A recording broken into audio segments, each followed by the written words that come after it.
এই বাজেটকে আমি বড় বলবো না, ছোটও বলবো না, মধ্যমও বলবো না। আমি বলবো জাতির প্রয়োজনে যা দরকার সেই রকম বাজেটে নিতে হবে। আমি এটাও বিশ্বাস করি, রেভিনিউ আহরণে আমাদের যে আশঙ্কা অতীত অভিজ্ঞতার আলোকে সরকার নিজে যদি সৎ হয় এবং সদিচ্ছা থাকে, তাহলে যে রেভিনিউ টার্গেট এখানে আমরা ফোকাস করেছি তার চাইতে বেশি রেভিনিউ আহরণ করা সম্ভব। তবে তিনটা বিষয়ের দিকে খেয়াল রাখতে হবে। আমাদের দেশে যারা ইনকাম ট্যাক্স দিয়ে থাকেন, আয়কর দিয়ে থাকেন, তারা তিনটা ট্যাক্স দেন। একটা হচ্ছে সরকারি ট্রেজারিতে জমা হয়, আরেকটা কিছু অসৎ লোকের পকেটে যায় যারা এই প্রক্রিয়ার সাথে জড়িত, আর আরেকটা চাঁদাবাজদের পকেটে যায়।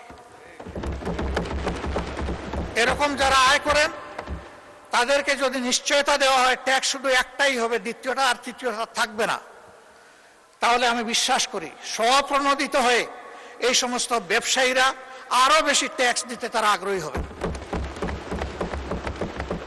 সেই সাথে এই ব্যবসায়ীরা যখন দেখবেন যে তাদের ব্যবসা যদি কখনো ঝুঁকিতে পড়ে, তখন সরকার এবং দেশ এসে তাদের পাশে দাঁড়ায়।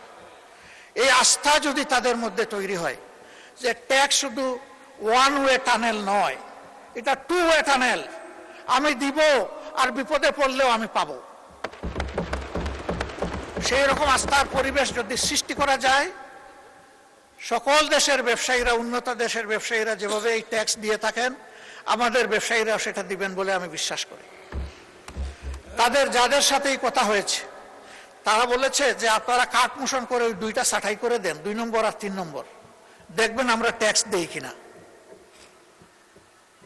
ব্যবসায়ীদের মধ্যে সকলের উদ্দেশ্য সমান নয়, এর মধ্যে বেশিরভাগ ব্যবসায়ী সৎ, তারা সততার সাথে বাঁচতে চান, কিন্তু তাদেরকে বাধ্য করা হয় অসৎ হতে।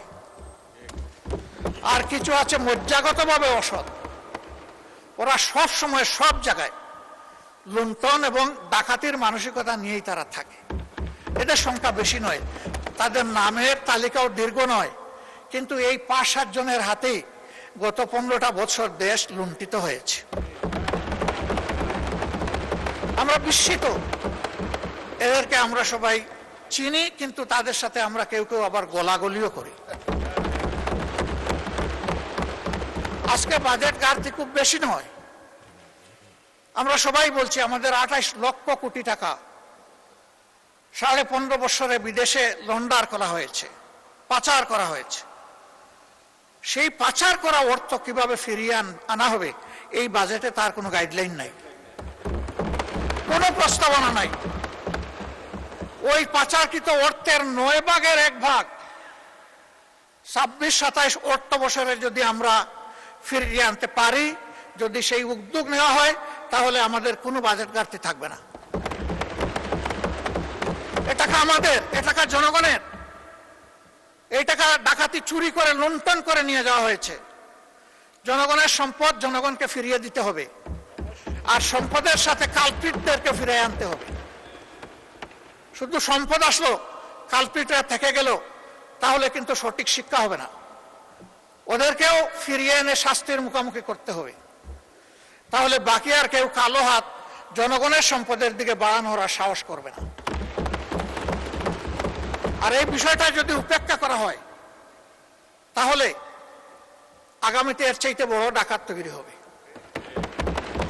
এবং এরা ধরে নেবে যে এই নিয়ে মিডিয়ায়, সংসদে একটু চিল্লাচিল্লি হবে, কথাবার্তা হবে, তারপরে সব মালিশ, আর কিছুই থাকবে না।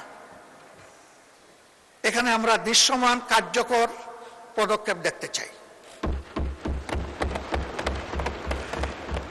এর জন্য সংশ্লিষ্ট দেশসমূহের সাথে এমওইউ, চুক্তি যা করতে হয়, আইনগত সকল পথ খুলেই আগাতে হবে, কিন্তু এই গতিটা যেন হরিণের গতি হয়, কচ্ছপের গতি না হয়।